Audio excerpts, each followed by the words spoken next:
नमस्कार। आप मुझे इंडिया की आवाज़ और आज हम बड़ी खबर के साथ यहाँ पर हाजिर हुए हैं। आपको बता दें कि CIA-1 के अंदर इस समय है। यहाँ पर जो है आपको बता दें कि 26 की रात को गोहाना रोड पर ATM फाड़ कर जो है चोर फरार हो गए थे। पुलिस के लिए बड़ा सिर दर्द बने हुए थे ये चोर गिरोह जो है। आपको बता दें कि डकैती करना, चोरी करना, ये पुलिस के लिए सिर दर्द बनी हुई थी।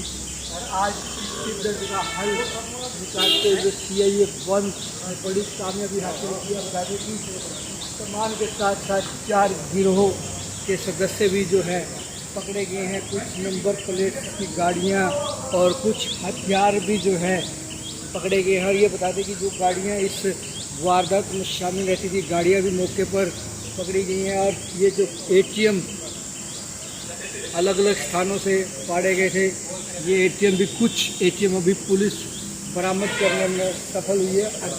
आगामी और भी पूछताछ के बाद जो है क्या क्या कहाँ वारदातें की गई हैं उसको लेकर भी पुलिस अभी बड़ी गहनता से पूछताछ करेगी। फिलहाल इस सारे मामले को लेकर आज पानीपत के SP CIA-1 में आकर मैं जो है कॉन्फ्रेंस कर रहे हैं। आइए अंदर कॉन्फ्रेंस में CIA-1 में जो है SP साहब से सीधी बातचीत करते हैं, क्या है सारा मामला।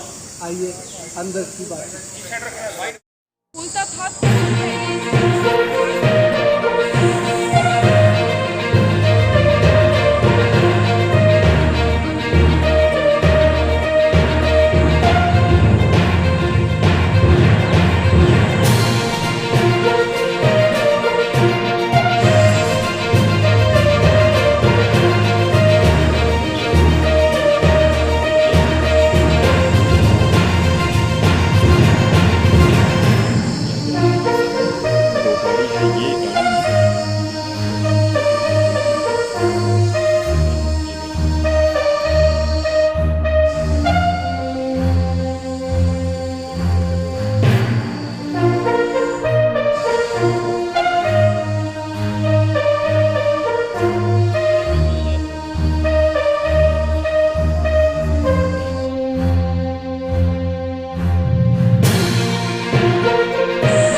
इंडिया अंदर भी अंदर भी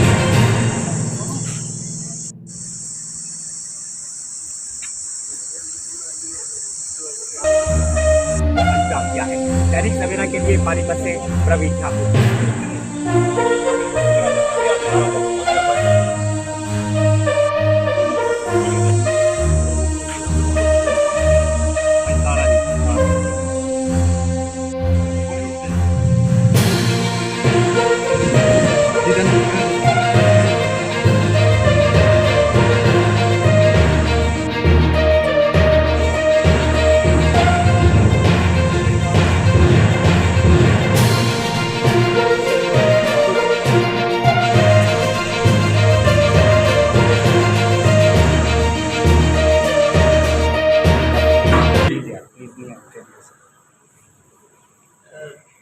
तीन 30/5/2023 को पुलिस को किशनपुरा चौकी को ये सूचना मिली थी कि वहाँ से ATM जो यस बैंक का ATM था वो रात को खड़ा गया था।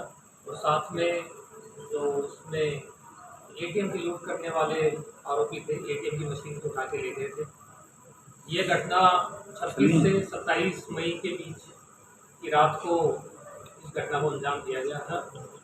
फॉर्चुनेटली इस ATM के अंदर कुछ पैसे नहीं थे क्योंकि ATM काफ़ी समय से बंद पड़ा था और उसके अंदर कैश भी नहीं था।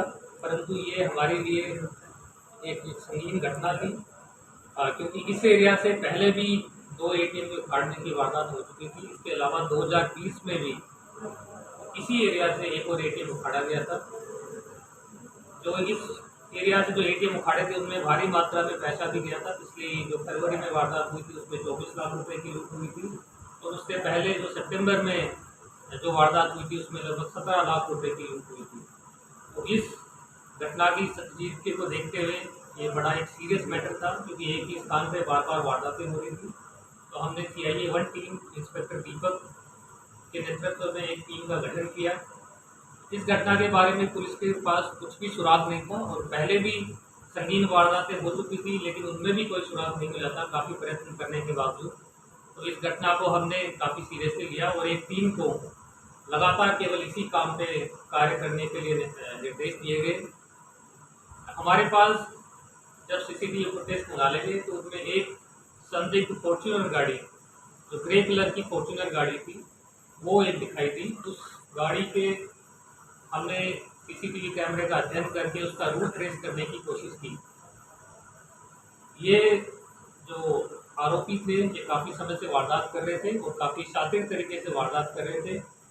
ये किसी भी तरह का सुराग इन्होंने कभी तक किसी भी वारदात में नहीं छोड़ा था, ना फिंगरप्रिंट्स मिले थे, ना इनके पास कोई मोबाइल फ़ोन होता था। तो ये हमारे लिए चैलेंज था। हमारे पास केवल एक सुराग था कि ये फॉर्च्यूनर गाड़ी, जो ग्रे कलर की फॉर्च्यूनर गाड़ी है, उस पर वो आए थे। हमारी टीमों ने लगातार मेहनत करते हुए आसपास के क्षेत्र के कैमरे खंगालने स्टार्ट किए।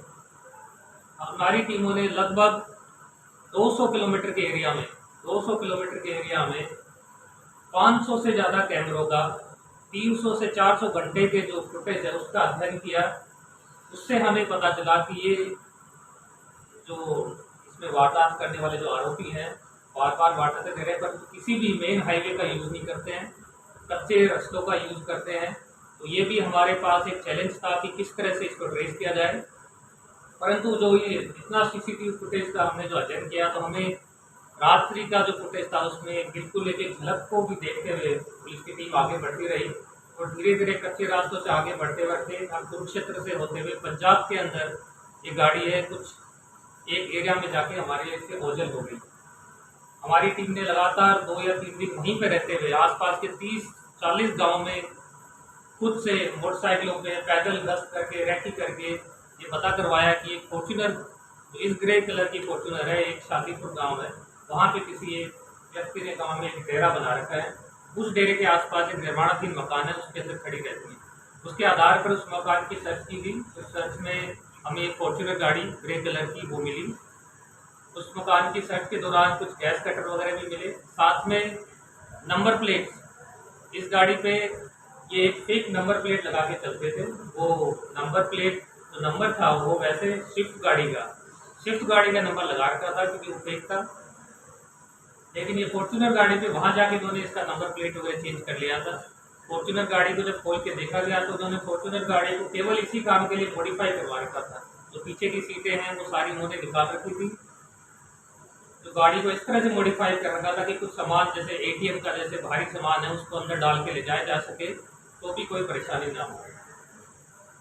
हमें बाद में सूचना मिली कि इस फॉर्च्यूनर गाड़ी का जो मालिक है सुखविंदर और सुक्का, जो इस गिरोह का सरगना भी है, उसके बारे में हमें सूचना मिली कि ये करनाल एरिया के अंदर फिर से वारदात को अंजाम देने के लिए यहाँ पे रेकी कर रहे हैं।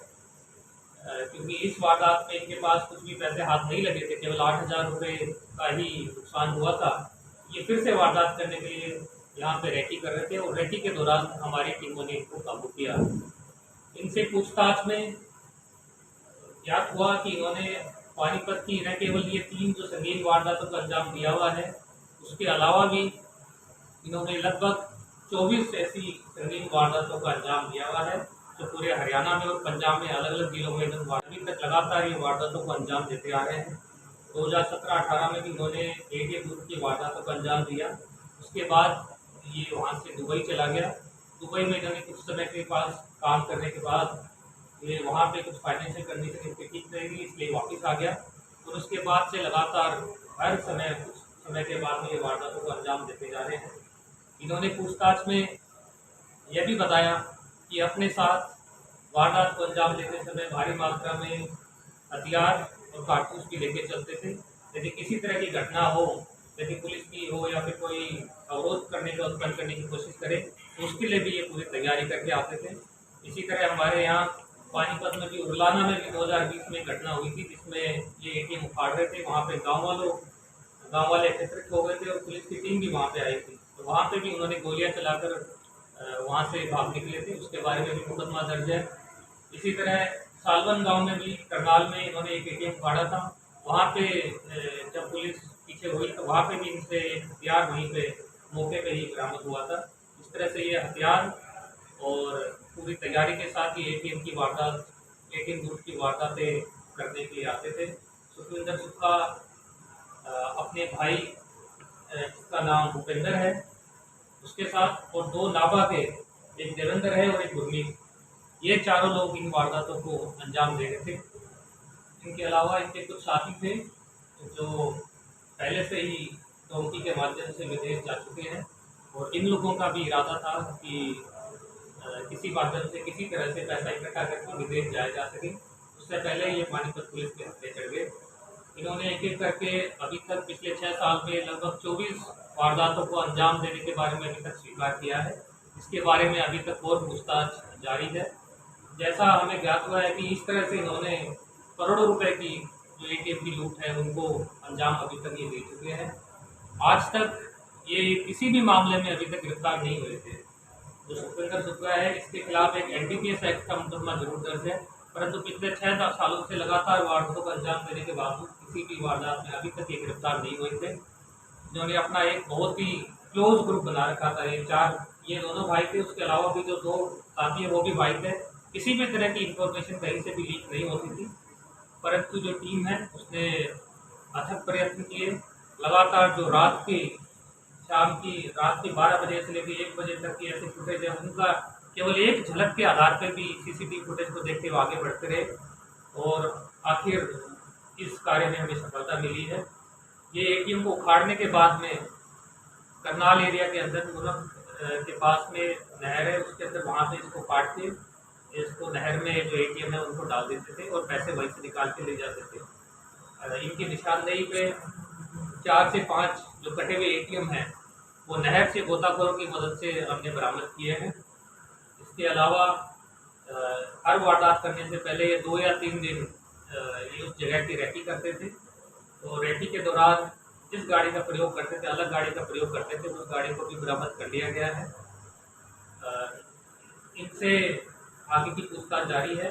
इन्होंने अभी तक जो स्वीकार किया है उसमें 6 वारदातें पानीपत की, 5 वारदातें करनाल की, 3 वारदात कैथल जिले की, इसके अलावा अम्बाला, कुरुक्षेत्र और सोनीपत जिले की वारदातें जो हरियाणा की इन्होंने स्वीकार की है।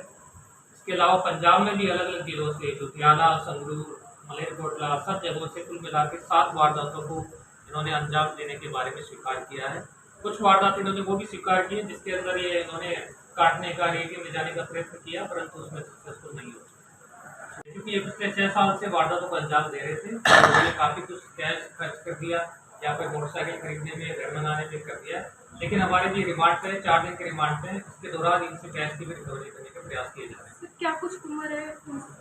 ये लगभग सभी लोग 40 से 50 की उम्र के हैं, 43-42 एज के हैं। सुखविंदर, भूपेंद्र, इसी तरह देवेंद्र और गुरमीत, ये दोनों भी लगभग 40 साल की उम्र के हैं। कहाँ से पकड़े गए सर?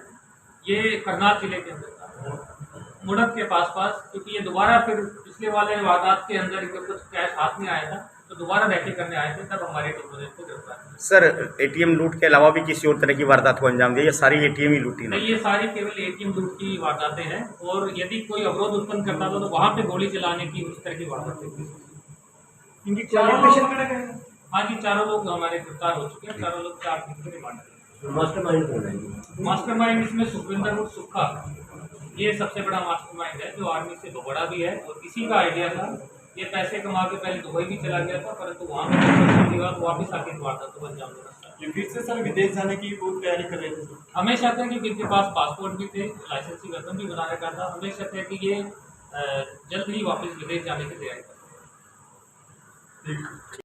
अंदर की लाइव तस्वीर दिखाई है। KA1 से आपको बता दें कि SP ने जो है कॉन्फ्रेंस करके बताया कि 4 आरोपी जो है 6 जिलों और 2 डिस्ट्रिक्ट के जो है चंडीगढ़, पंजाब, हरियाणा में जो है वारदातों को अंजाम देने वाले 4 जिलों में जो है कई जगह उन्होंने वारदातों को अंजाम दिया। 4 आरोपी जो है ये पकड़े गए हैं। आइए आपको हमने जो अंदर की लाइव सीधी तस्वीर दिखाई है।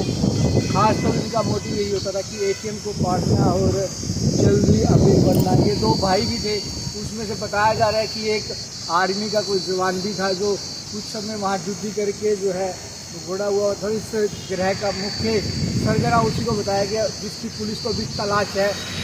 फिलहाल आप इस खबर को ज़्यादा से ज़्यादा शेयर करें अपनी सेफ्टी के साथ। इंडिया की आवाज़ के लिए खास रिपोर्ट।